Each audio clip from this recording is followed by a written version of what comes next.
Ok này, hello tất cả các bạn, I am Kaizen. Hai ngày này mà bắt đầu series Modern American Pop បន្តទៀតប៉ុន្តែមុននឹងចូល series ដូចជារដូវខ្ញុំក៏សូមអ្នកទាំងអស់គ្នាជួយ like ក៏ដូចជា subscribe ម្នាក់មួយផងដើម្បីជាកម្លាំងចិត្ត admin ហើយក៏មានគ្នាយើងនឹងចង់ donate admin ដូចនេះនេះគឺជា QR by admin សូមជម្រាបទាំងអស់គ្នាមានទឹកចិត្តចង់ប៉ាបាយប៉ាកាហ្វេ admin នោះអ្នកទាំងអស់គ្នាធ្វើការ donate តាម QR នេះបានអញ្ចឹងក៏មកខានពេលយើងចាប់ផ្ដើមទាំងអស់គ្នាចាប់ផ្ដើមនឹង series ដំបូងមកយើងក៏បាននឹងឃើញថាអាការីជាមួយនឹង Jiro នៅពេលនេះកំពុងតែញ៉ាំបាយជាមួយគ្នាហើយនៅពេលនោះអាការីក៏បានសួរទៅកាន់ Jiro ថាតើហេតុអ្វីបានជាមនុស្សប្រុសភាគច្រើនចូលចិត្តមនុស្សស្រីដែលសុភាពរាបសារដូចជា Shiri អញ្ចឹងហើយនេះក៏បានបន្ថែមទៀតផងដែរថាតើ Jiro អាចប្រាប់ពីធីបខ្លះៗឬក៏អ្វីដែលមនុស្សប្រុសចូលចិត្តអំពីមនុស្សស្រីតើ Jiro ក៏បានតបមកវិញថាគាត់មិននឹងដឹងទៅមិនបានមកសួរគាត់វិញនៅពេលនោះអាការីក៏បានទាញចានម្ហូបចេញដែលនាងក៏បាននិយាយថាបើសិនបើ Jiro គ្មានចម្លើយនាងនោះទេអញ្ចឹងមិនញ៉ាំបាយទេហ្នឹងហើយ Jiro ដែលហៅតែខ្លាចតែអត់បានញ៉ាំហ្នឹងនៅពេលនោះគាត់ក៏បានសម្លឹងឃើញចានម្ហូបនៅទីនោះដែលគាត់ក៏រនឹកឃើញថាមនុស្សប្រុសភាគច្រើនអាចនឹងចូលចិត្តនៅពេលដែលមនុស្សស្រីធ្វើម្ហូបឲ្យពួកគេញ៉ាំជាពិសេសហ្នឹងគឺបាយប្រអប់ដើម្បីយកទៅញ៉ាំនៅសាលានឹងឯងហើយក្រោយពេលដែលទទួលបានធីបពី Jiro មកចាប់តាំងពីថ្ងៃនោះមកអាការីក៏ចាប់ផ្ដើមធ្វើម្ហូបជារៀងរាល់ថ្ងៃដើម្បីអភិវឌ្ឍនៅជំនាញក្នុងការធ្វើម្ហូបរបស់នាងតែ Jiro ក៏បានជួយអាការីក្នុងការធ្វើម្ហូបផងដែរតែមិនត្រឹមតែប៉ុណ្ណោះទេ Jiro ក៏ថែមទាំងធ្វើជាអ្នកភ្លក់ម្ហូបរបស់នាងថែមទៀតតែពិន្ទុរបស់ពួកគេក៏បានឡើងជារៀងរាល់ថ្ងៃផងដែរដែលនៅពេលនេះអាការីក៏បានធ្វើម្ហូបឡើងពេញតុតែម្ដងប៉ុន្តែក្រោយពេលដែល Jiro ភ្លក់ហើយនោះគាត់ក៏និយាយថាគាត់គឺចូលចិត្តអ៊ុំឡាត់រ៉ៃដែលអាការីធ្វើឲ្យគាត់ថ្ងៃមុនជាងប៉ុន្តែអាការីនាងមានតែខ្វល់ណាក៏ព្រោះថាការដែលនាងព្យាយាមធ្វើម្ហូបនេះគឺដើម្បីយកចិត្តការរបស់នាងមីណាមីដែលវាគឺមិនមែនសម្រាប់ Jiro នោះទេដែល Jiro នឹងគឺត្រឹមតែជាអ្នកសាកល្បងរបស់អាការីតែប៉ុណ្ណោះហើយនៅពេលដែល Jiro បានទៅសាលានោះនៅពេលនោះមិត្តភ័ក្តិរបស់គាត់ក៏បានឃើញបាយប្រអប់ដែលអាការីធ្វើឲ្យគាត់ហើយគេក៏មានការចំណែនទៅកាន់ Jiro ផងដែរក៏ព្រោះថាអាការីនឹងគឺបានធ្វើម្ហូបឲ្យ Jiro យ៉ាងទំនងតែម្ដងហើយបន្តមកដល់នឹងពួកគេទាំងពីរក៏បាននិយាយលេងជាមួយនឹងគ្នាតាក់ទងនឹងរឿងហ្គេមបន្តទៅទៀតទៅប៉ុន្តែនិយាយចុះឡើងនឹងមិត្តភ័ក្តិរបស់ Jiro ក៏បាននិយាយតាក់ទងជាមួយនឹងអាការីដែលគាត់នឹងគឺនិយាយថា Jiro នឹងក៏ពិតជាសំណាងខ្លាំងមែនតើដែលមានអាការីនៅជាមួយព្រោះថានាងមិនត្រឹមតែស្អាតនោះទេថែមទាំងចេះធ្វើម្ហូបថែមទៀតហើយនៅពេលនោះមិត្តភ័ក្តិរបស់ Jiro នឹងក៏បានបន្ថែមទៀតផងដែរថា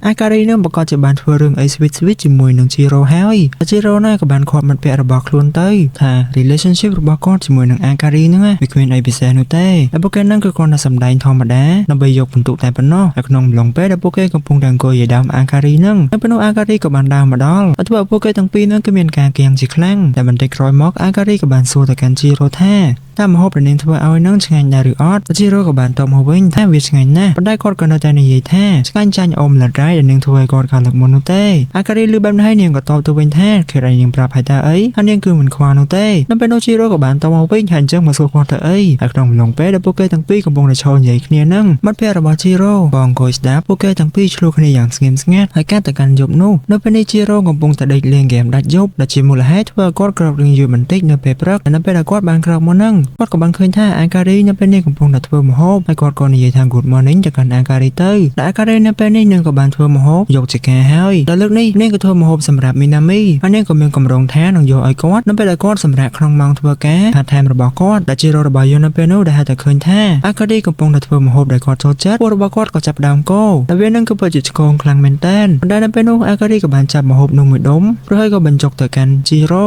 ហើយ Jiro ក៏បានសួរថាតើច្បាស់អត់ក្រែម្ហូបនេះគឺសម្រាប់មីណាមីអីតែអាការីក៏បានតបមកវិញថាវាមិនអីនោះទេក៏ព្រោះថានេះគឺជាម្ហូបដែលសល់ដែរប៉ុណ្ណោះចាប់ឲ្យ Jiro យើងនៅពេលនេះម្ហូបសល់ពីគេក៏ឆ្ងាញ់ដែរឲ្យតែបានអាការីបញ្ចុកហើយបន្តិចក្រោយមកអាការីក៏បានតែងខ្លួនឡើងស្អាតដែលនាងក៏ត្រៀមខ្លួនរួចជាស្រេចក្នុងការយកម្ហូបស្នាដៃរបស់នាងទៅឲ្យក្រាស់របស់នាងប៉ុន្តែមុននឹងនាងចាក់ចេញទៅនឹងអាការីក៏បាននិយាយទាំងអៀនថានាងក៏ចង់ឲ្យ Jiro ធ្វើនៅរឿងកាលពីមុនដែលពួកគេធ្លាប់ធ្វើមុនពេលដែលពួកគេនិយាយពាក្យថាលាគ្នាហើយ Jiro គាត់ក៏រនៅឃើញថាគាត់នឹងគឺបានធ្វើស្អីដែលវាក៏បានធ្វើឲ្យគាត់នឹងក៏ពិតជាឆ្ងល់ខ្លាំងមែនតើតែមិនបានអាការីចង់ឲ្យគាត់ធ្វើនៅរឿងនឹងម្ដងទៀតតែ admin នោះក៏ឆ្ងល់ដូចគ្នាហើយនៅពេលនោះ Jiro នឹងក៏បានព្យាយាមបដិសេធដោយគាត់ក៏និយាយថាបេះដូងរបស់គាត់គឺមិនអាចធ្វើបាននោះទេតែអាការីក៏បានតបមកវិញថាបាន Jiro នឹងប្រាប់នាងថាគាត់នឹងជួយលើកទឹកចិត្តនាងក៏អីមិនបានជាពេលនេះគាត់បែរជាបដិសេធទៅវិញហើយនាងក៏បានបន្តថែមទៀតដោយនិយាយតិចៗថាក៏ព្រោះថា Jiro នឹងធ្វើឲ្យនាងមានអារម្មណ៍ថាមានសុវត្ថិភាពនៅពេលដែលនាងនៅជិតគាត់តែ Jiro ក៏បានលើកបែបនេះហើយគាត់នឹងក៏ទប់ចិត្តលេងជាប់ក៏ព្រោះថាគ្មាននរណាក៏ទប់ជាប់នោះទេមកទៅមុខអាការីទៅដឹងហ ហើយប៉ុន្តែនៅពេលនោះ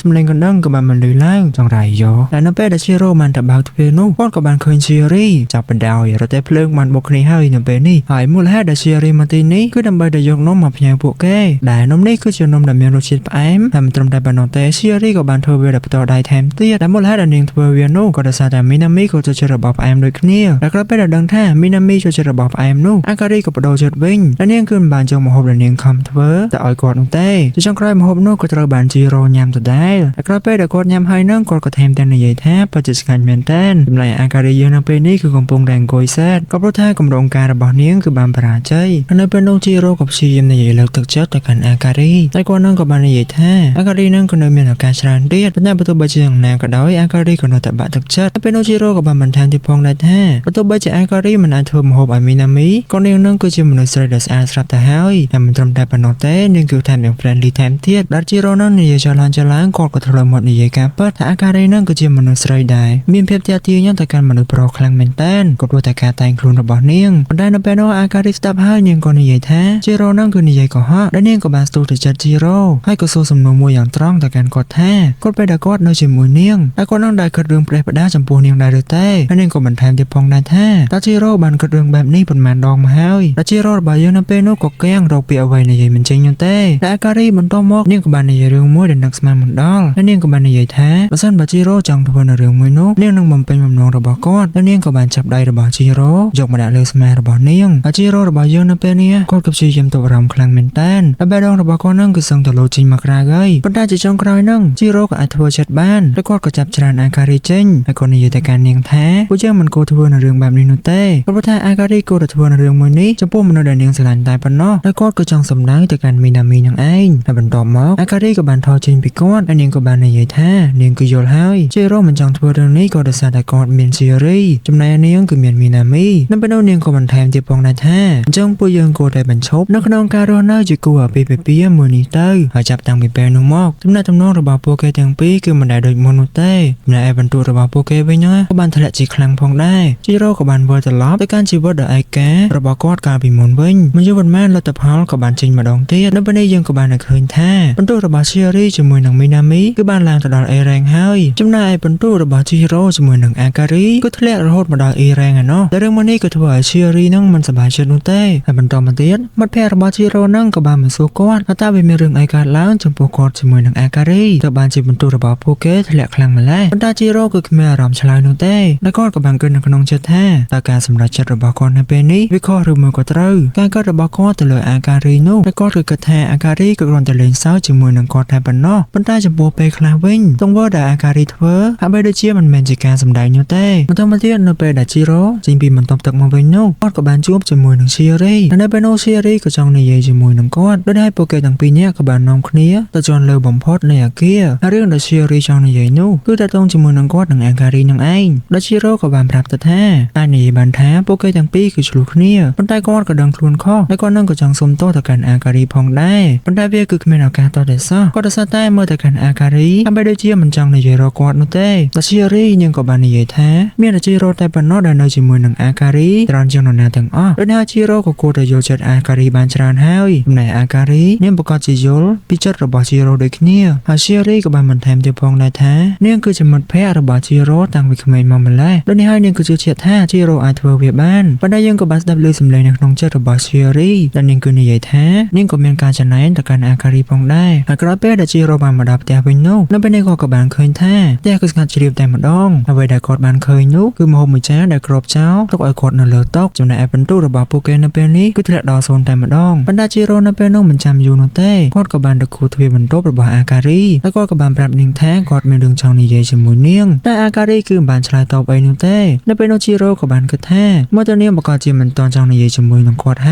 ើយនៅពេលដែលគាត់បំរុងនឹងដើរចេញទៅហើយនោះនៅពេលនោះអាការីក៏បានបើកទ្វារមកហើយនាងក៏បានប្រាប់គាត់ថាឲ្យចូលក្នុងសិនមកអញ្ចឹងនៅក្រោយពេលដែលបានមកដល់ក្នុងបន្ទប់របស់អាការីហើយនោះអាការីនាងគឺមិនបានខ្វល់អំពីជីរ៉ូនោះទេហើយនាងក៏បានដេកចុចទូរស័ព្ទធ្វើមិនដឹងតែទោះជាយ៉ាងណាក៏ដោយជីរ៉ូនៅពេលនោះគាត់ក៏បាននិយាយសុំទោសទៅកាន់អាការីហើយនាងក៏បានតបមកវិញថាវាមិនមែនជាកំហុសរបស់គាត់នោះទេខ្លួននាងទៅវិញតែដែលបានធ្វើវាលើសនោះអាការីក៏បានបន្តនិយាយទាំងអៀនថាឲ្យជីរ៉ូបំភ្លេចនៅរឿងទាំងអស់នោះភ្លាមទៅប៉ុន្តែជីរ៉ូក៏នៅតែនិយាយថារឿងទាំងអស់នេះគឺជាកំហុសរបស់ខ្លួនតែគាត់នឹងគឺចង់បញ្យល់ប្រាប់ទៅកាន់អាការីឲ្យច្បាស់ ถ้ามันแมนก็นั่งจังปาเดไซด์มันจังทั่วเรื่องมนุษย์จมูกของอาการีโนเต้ปัญหายังดังสลับให้แท้สารเทจิมนุษย์โปรนังบานาจิโร่คือบานเกิดอมปีเรื่องประเดประดาปีอาการีให้แต่มูลเหตุดักวอดบานปาเดไซด์อาการีโนคือเดซาตะก้อนนั่งจังประดาดำไล่อาการีและจิโร่คือมันจังอารุณิกาแล้วคือเดซาตาเรามือเปย์แต่ปนนอแล้วก็คือบานมันแทนจะพองได้แท้ก็คือจังเอาตำแหน่งตำนองระบาปุยยังเตียงปีว่าตลอดจะโดยดามวิ่งเรื่องให้ก็คือสมัยอาการีตัวอาการคนมาดองเตี้ยและในเบนูจิโร่กับบานในเยตการอาการีแท้ก็คือจังคลายตัวเจโกว่าเปเปียระบาอาการีมาดองเตี้ยและพวกแกกับบานสำลังมุกเนียแกงมวยสันตุกและกระเป้และจิโร่พยากรมาวิ่งนั่งก็กับบานในเยตการแท้วิเคราะห์ในเจการสำได้ได้ปนนอประกอบหน้ากอดดังแถอาการีประกอบจิเมียนมีนามีในครองจัดให้แต่อาการีนับเป็นโนบาจิอาสำเนยตัววิ่งและวิกตัวจิโร่ปฏิชงานคลังเมนเต้นและกระมอกยังกับบานดังแท้กาดาอาการีในเยแท้ผู้ยังกูแต่บรรจบเอาไปเปียมือนินุคือวิมันอาจจะรู้นั่นเต้ก็เดซาตาสลายก็เราจะดำเนินพวกแกในจมูกเนี่ยและจิโร่กระบิบันดังแบบนี้ก็นั่งก็คังแต่กันอาการีมันได้นับเป็นโนอาการีกับบานจับได้ระบอกก้อนและนิ่งกับบานในเยแท้นิ่งคือโจจัดจิวดาไปเปียนี้เลิกเปียไว้เดินรำปังตกเตี้ยอาการีกับบานมันแทนที่พองได้แท้นิ่งคือมีอารมณ์แท้นิ่งคือการโจจัดจิโร่มันดองมันติดหายและจิโร่ลือแบบนี้ก็คือสมาดาอาการีในเยแมนูเป็นแต่เมียนนะก็กับบานจันเบาอาการีมาดองเทียดหายและนิ่งคือก่อนนั้นในเยเลนตายปนนอหายนั่งไงฮาร์บซอมมันนี่คือจำตรำนังไงที่ฉันก็เราก็สมเอาคนในต่างหอกนี้ขนมการจำหน่ายเบเบเลียมาเลยไปต่อมือนี่จนปอนในต่างหอกนี้สกปรกล้อสำนักล้อจุกนี้เราไปต่อคราว